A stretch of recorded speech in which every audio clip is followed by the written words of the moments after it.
నమస్తే క్యూట్రీకి స్వాగతం. ఈ రోజు మనతో పాటు మాడుగుల శివప్రసాద్ గురూజీ గారైతే ఉన్నారు. గురుగారితో మాట్లాడి ద్వాదశ రాశుల వారికి మార్చి నెల ఎలా ఉండబోతుంది ఏంటని తెలుసుకుందాం. నమస్కారం గురుగారు. ఆశీర్వచనం తల్లి. గురుగారు, ద్వాదశ రాశుల్లో మొదటి రాశి అయిన మేష రాశి వారికి మార్చి నెల ఎలా ఉండబోతుంది గురుజీ? శ్రీ మహాగణాధిపతయే నమః. ఐం మహాసరస్వత్యే నమః. శ్రీ లలితాంబికాదేవియే నమః. మార్చి నెల అంతా కూడా మేషరాశి వారికి ఎలా ఉంటుంది అంటే బాగుంది. గతములో సంపాదించినటువంటి సంపాదన, గతములో కొన్నిటికి సంబంధించినటువంటి దానికి విలువ పెరగటము, ఆ పెరిగిన దాని వలన వచ్చినటువంటి లాభాలను దాన్నంతా కూడా ఎలా సమన్వయము చేసుకుని భవిష్యత్తులో దీన్ని ఇంతకు ఇంత చేయడానికి కావాల్సినటువంటి విధానము ఏమిటి అనేటువంటి దాని మీద కీలకమైనటువంటి ఆలోచనలు చేసి భవిష్యత్తుకు మంచి మార్గము అనేటువంటిది ఒకటి సుగమము చేసుకోవటానికి ఈ మాసం చాలా అనుకూలంగా ఉంటుంది. యథావిధిగా రావాల్సినటువంటివి డబ్బులు రావటం చేయటం అవన్నీ రెగ్యులర్ గా జరుగుతాయి. అయితే కొన్ని విషయాల్లో కీలకమైనటువంటి నిర్ణయాలు ఏవో తీసుకుంటారు. ఏది ఎవరికి సంబంధించినటువంటి వాళ్ళ విషయాలు.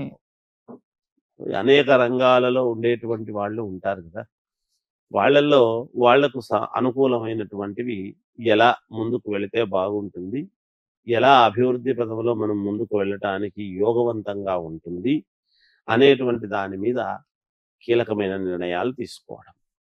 అంతేకాకుండా కొంతమంది స్నేహితుల వలన అనుకూలము, దూర ప్రదేశాలలో ఉండేటువంటి వాళ్ళు చెప్పేటువంటి దాని వలన కొంత ఆనందము, దైవ సంబంధమైనటువంటి కార్యక్రమాలలో పాల్గొనటము, మామూలుగా దూర ప్రాంతాలకు వెళ్ళి దూర ప్రయాణాలు చేసి దూర ప్రాంతాల్లో ఉండేటువంటి వాళ్ళను కలిసినటువంటి దాని వలన కొన్ని అనుకూలాలు ఏర్పడటము, సహజంగా కొంచెము దూకుడు స్వభావముతో గతానికి భిన్నముగా అంటే చేద్దామా వద్దా అనేటువంటి ఆలోచనలు కాకుండా చెయ్యాల్సిందే ఏమన్నా గాని అనేటువంటి దూకుడు స్వభావముతో ముందుకు వెళ్ళటం అనేటువంటిది జరుగుతుంది.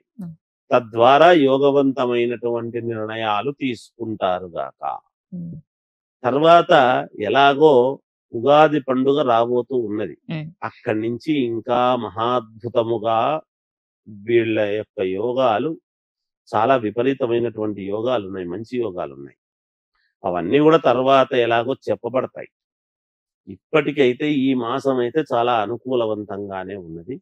వివాహాది శుభకార్యాలు చేసుకోవాల్సినటువంటి వాళ్ళు చేసుకోవడానికి ప్రయత్నాలు చేసుకోవచ్చు. ఉద్యోగాలు చేసేటువంటి వాళ్లకు కొంచెం అనుకూలవంతమైనటువంటి చోటికి ట్రాన్స్ఫర్ కావటమా, లేదా జాబులో ఏదైనా ఒక 10 రూపాయలు జీతం పెరగటమా, అలా ఏవో ఉంటాయి. కొంచెం ఇవన్నీ కొంచెం ఉపయోగాలే ఉన్నాయి వీటికి. విద్యార్థులకు చాలా యోగవంతముగా ఉన్నది. బాగా చదువుకుంటే ఇంకా మంచి మెడల్స్ సాధించేటువంటి రీతిగా ఉంటాయి కాక వీళ్ళ యొక్క ఇది. ఇక వ్యాపారం చేసుకునేటువంటి వాళ్లకు చిన్న వ్యాపారం దగ్గర నుంచి పెద్ద పెద్ద వ్యాపారాలు చేసుకునేటువంటి వాళ్ళ వరకు కూడా యథావిధిగా వాళ్ళకి అన్ని అనుకూలంగానే ఉన్నాయి, అన్ని విజయవంతంగానే నడుస్తాయి గాక, ఎటువంటి ఇబ్బందులు ఉండవు.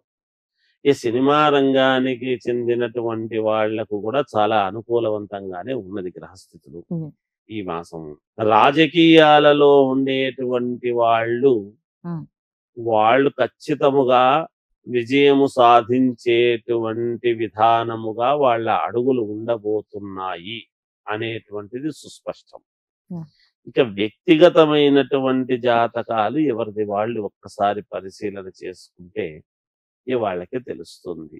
ఒకవేళ ఏదైనా చిన్న చిన్న మరి అన్ని బాగున్నప్పుడు మాకెందుకు జరగడం లేదు, మాకెందుకు ఇన్ని ఇబ్బందులున్నాయి ఆ! అని అనుకునేటువంటి వాళ్ళు కూడా ఉన్నారు. అయితే ఏదైనా వ్యక్తిగతమైనటువంటి జాతకంలో ఏదైనా చిన్నపాటి లోపాలు ఉంటే దాన్ని సరిదిద్దుకోవాల్సినటువంటి బాధ్యత తప్పకుండా ఉంటుంది అనేటువంటిది తెలియజేస్తున్నా. ఓకే. గురువుగారు అలాగే విద్యార్థులకి సంబంధించి ఐఏఎస్, ఐపీఎస్ గ్రూప్ ఎగ్జామ్స్‌కి సంబంధించి రాసే వాళ్ళకి ఎలా ఉండబోతుంది గురూజీ?